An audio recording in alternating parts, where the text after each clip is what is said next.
Taylor polynomials we're looking at on this one? I think it's P3, I think it is, right? Third degree Taylor polynomial? Yeah, third degree, yeah. Okay, well, we're going to get to 4 in a second. But for 5, it's asking you specifically, you're estimating ln 1.5 using the function ln of 1 plus x. So what's the first thing you can identify?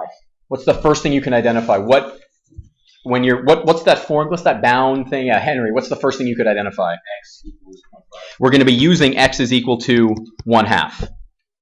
We're going to be using x is equal to 1/2. What was our a value on this problem? Because we're estimating ln of 1.5 and we're using the function ln of 1 plus x. So how do you make 1 plus x equal to 1.5? X is equal to 1/2. What's a going to be on this, Jesse? 1. Nah. 0, because we're centering around 0. Nice. Okay. So we know that our error bound, the limit, the max of our error bound is going to be m over, what was n on this going to be? 3. So 3 plus 1 factorial x minus 0 to the 3 plus 1. Do we actually know what x is supposed to be? 1/2. So we can plug that in. So we're almost there, except we still have that core thing to find. What was that core thing we have to find? Yeah, we have m over 4 factorial times 1/2 to the 4th. I said it in the video that you watched as prep for this. I said it in class. It all comes down to m. All of the other maneuvering is important, but without m, you cannot complete this sentence. What was that bound for m? And I think I just asked you for it. What was of? Yeah, exactly. There it is, right there. In this case, what was f of x going to be equal to? ln of? 1 plus x. 1 plus x, exactly. So what do we have to find? In this case, n was 3, so we need f what? 4. Yeah, f4. And this is not power, remember. It's not power, it's 4. So to find f4, what do we need to find first? Yeah, so what's the first derivative going to be? 1 plus x to the negative 1. Yeah, I write it like that because repeated derivatives are going to end up with plus x to the negative 2. F3 is going to be 2 times 1 plus x to the negative 3. Why am I okay with just multiplying it out? Usually I don't multiply it out. Why am I multiplying it out here? I'll ask you it differently. Why didn't I multiply it out in different places? What was I looking for in other cases? I was looking for cancellation for patterns. Are we looking for a pattern here? No. No, we're just actually evaluating, right? So what's f4 going to be? Or we're looking at something anyway. f4 is going to be? Negative 6, 1 plus x to the negative 4. So this right here is what we're trying to find a bound for. The absolute value of negative 6 times 1 plus x to the, what was it? Negative 4 is less than or equal to m. There's one key element to this that I didn't stress enough last class. You're looking for this bound on what interval? X contained in what interval? You're looking for this bound on a certain interval. A to x, right. I'm just going to put it like that first. What was A in this example, James Gordon? What was A? We said it right at the beginning. Because we're centered around 0. So in this case, we're looking for a bound from 0 all the way to our x value. What was our x value? 1/2, right. So what we're looking to do is find m for this bound. That original expression, this thing right, oh, I didn't write the general one, but the general one, what was it? It was this right here.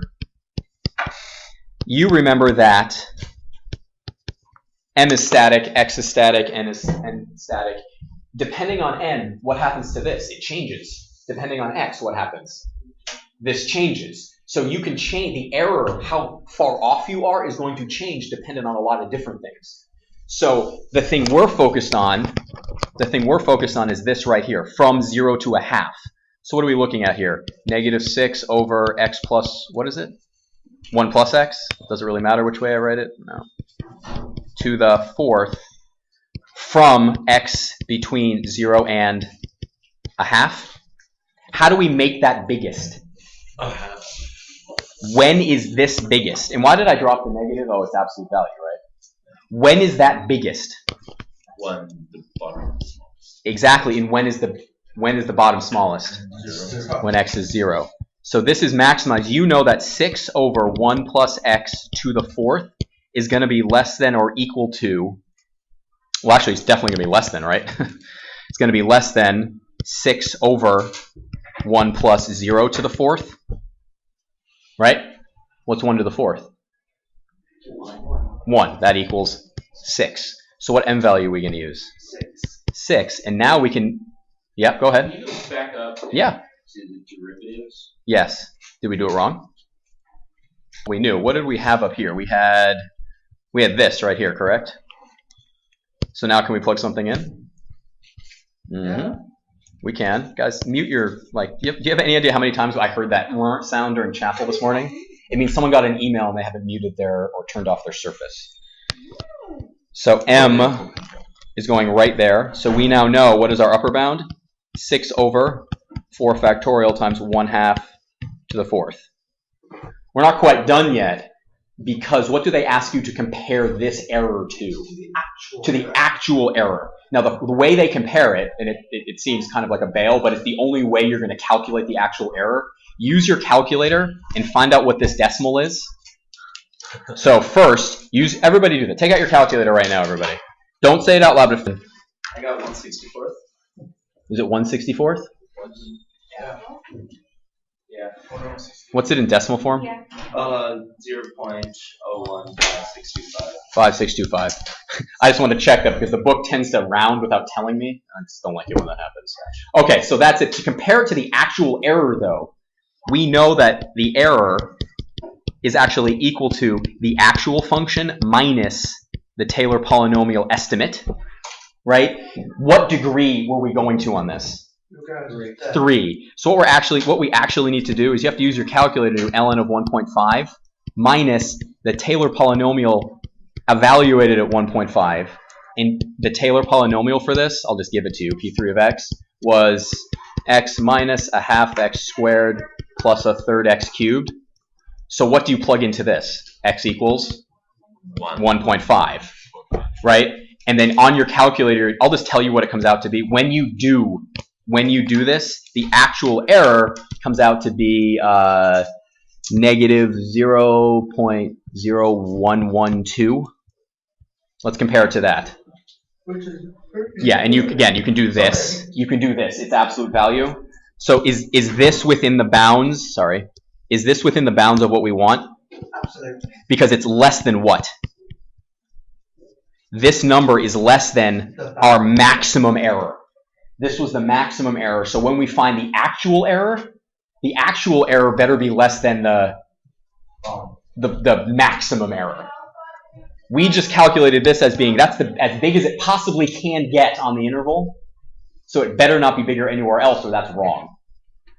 These are kind of nasty because you have to memorize stuff. You have to use nasty decimals. You have to round it. Well, don't have to round, but the book does, so that kind of pisses me off when it does it.